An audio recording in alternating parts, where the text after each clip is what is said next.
अस्सलाम वालेकुम। जब इमरान खान साहब की गवर्नमेंट थी तो पीडीएम वालों ने उधम मचाया हुआ था कि खान साहब ने पाकिस्तान को आईएमएफ के आगे गिरवी रख दिया है।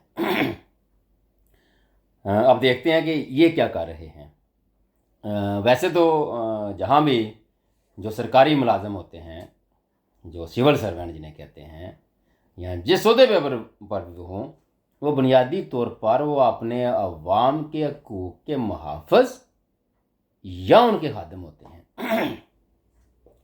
अब पाकिस्तान में सरकारी मुलाजमीन आप देख लें, ना तो वो अपने आप को मुलाजमीन समझते हैं और ना ही वो अपने आप को किसी का खादम या किसी का काम करने के लिए कुछ उनकी ज़िम्मेदारी जो है वो समझते हैं। क्योंकि वो तनख्वाहें सरकार से, रियासत से लेते हैं, अवाम के टैक्सों से, जबकि जो अवाम के काम होते हैं उनके लिए वो अलग से रिश्वत लेते हैं। वो काम आपका चाहे चपरासी से लेकर सदर तक का ही क्यों ना हो, वो इल्ला माशाल्लाह सारे ही करप्ट हैं। इनकी परसेंटेज कोई 1-2% में नहीं निकलती, ये 0.01 या 0.01 या फिर आगे जितने भी ज़ीरो लगा लें, वो उस परसेंटेज के हिसाब से ईमानदार लोग हैं पाकिस्तान में। और सरकारी अफसरान में से भी ऐसा नहीं कि सारे बेईमान हैं, लेकिन परसेंटेज 0 पॉइंट, उसके बाद आगे जितने दिल करता है ज़ीरो लगा लें, उस हिसाब से ईमानदारी है। वैसे तो इनके जितने भी असासे हैं, सरकारी जो मुलाजमीन हैं और जो अपने अवामी नुमाइंदे हैं, इनके असासाजात पब्लिक होने चाहिए, अवाम को पता होना चाहिए ये जब आए थे क्या था, जब गए तो क्या था इनके पास। लेकिन चूँकि जिन्होंने कवानीन बनाने हैं वो भी चोर हैं। अब ये बड़ी बात है कि बंदे कहते हैं, बड़ी बेहूदगी से बात बंदे करते हैं, यार इनको चोर डाकू कहते हैं। वो खान साहब के भी बड़े बड़ा इल्ज़ाम था कि इनको ये चोर और डाकू कहते हैं।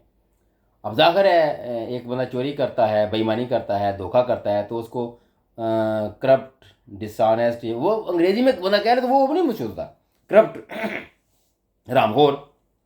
तो जब अपनी ज़बान में कहें ना तो वो ज़रा थोड़ा सा चुभता है इनको, लेकिन इनको अपनी अवाम में, अपनी ज़बान में ही कहना चाहिए, करप्ट के बजाय रामखोर कहना चाहिए, ताकि किसी को पता चले कि ये वाकई क्या है।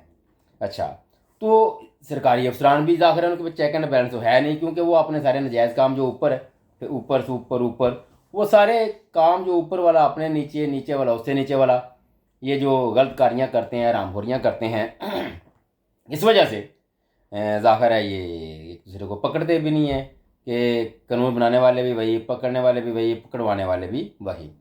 तो अब जाके कहीं आईएमएफ ने, ज़ाहिर है उनको जब अपनी रकम डूबती हुई नजर आई तो उन्होंने कहा भाई इन पे चेक एंड बैलेंस रखो, ये जो सरकारी अफसरान हैं वो अपने सासे ज़ाहिर करें। और ऊपर से चीफ जस्टिस साहब से भी आके आईएमएफ का वफद मिल रहा है। आप अंदाज़ा करें, बुनियादी तौर पर तो आईएमएफ के वफद को सिर्फ मिलना अगर चाहिए तो वो वज़ीर ख़जाना, सेक्रेटरी ख़जाना, या चलें बड़ी कोई तोप चलानी हो तो प्राइम मिनिस्टर से, वरना प्राइम मिनिस्टर से भी नहीं मिलना चाहिए, और जब प्राइम मिनिस्टर को इनसे मिलना चाहिए।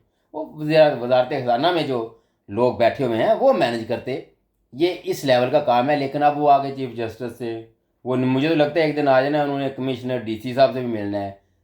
ये इस हद तक सराहियत कर चुका है आईएमएफ आपके अंदर, और इससे कहते हैं गिरवी रखना मुल्क को, जो अब इन्होंने रखा है कि एक बैंक ही है ना आईएमएफ, पैसे से देने वाला, वो आके आके चीफ जस्टिस को मिलता है, वो आपके आके नीचे इदारों के लोगों को मिलता है।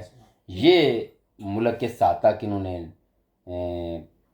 गिरवी कह सकते हैं, बहरहाल इन्होंने सत्यानाश कर दिया है इंटेग्रिटी का, मुल्क की इज़्ज़त, वक़ार, गैरत का। और अब इनको कुछ अगर कोई कह भी रहा है तो वो कौन कह रहा है भाई, वो भी सिर्फ अपनी रकम कंट्रोल करने के लिए कि यार हमारी रकम कहीं ना डूब जाए, उस वाले से कि कम से कम कुछ ना कुछ हालात बेहतर हो जाएं, ताकि जो उन्होंने पैसे दिए हुए हैं वो उनको वापस मिलते रहें और वाम के जो खून है वो निचोड़ते रहें यही लोग। लेकिन देखते हैं कि अपने जो सरकारी अफसरान हैं, वैसे तो गवर्नमेंट ने तो उनसे कोई मुल्त मांग ली है, चीज़ है कि वो डे वन से खुद ही करते, वो उल्टा मुल्त मांगी जा रहे हैं अब देखते हैं IMF इनको मोहलत देता है या नहीं। खुद तो ये बेईमानी से बाज नहीं आएंगे। अगर इनको कोई कह रहा है कि ऐसे कर लो तो फिर भी ये नहीं करते, बाज नहीं आते, फिर भी अपनी उन्हीं बेईमानियों पर अड़े हुए हैं। आप अंदाज़ा लगा लें और बदकिस्मती देखें कि इस्टेब्लिशमेंट को कैसे लोग पसंद हैं। ज़ाहिर है जैसा बंदा खुद होता है वो उसको वैसे बंदे पसंद आते हैं। बंदा अपनी सोबत से पहचाना जाता है। तो इनकी सोबत अगर ऐसे लोगों से है तो अंदाज़ा लगा लें। अब अक्ल वाम को अब आई है तो इसमें से उनका तो कोई कसूर नहीं है, वे तो वाम का कसूर है। पहले समझ जाते, हमारे बाबा दादा समझ जाते, अब्बा ही समझ जाते, दादा ही समझ जाते कि ये कैसे लोग हैं, तो आज पाकिस्तान बेहतर हालत में होता।